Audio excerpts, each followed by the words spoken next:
Hello everybody, welcome back to our YouTube channel. Today in this video I am talking about NVDA stock. In this video I am talking about NVDA stock. In this video I am talking about the stock pros and cons and technical analysis and latest news about it.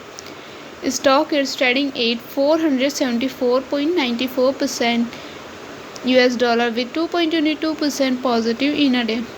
We can easily see stock was volatile for a day. The volume of stock was recently at all-time highs, so the fundamental stock is better for today. Before buying and selling the stock, please consult your financial advisor. Today's video is done. Thanks for watching. Please subscribe my YouTube channel and like the video and also comment all related queries.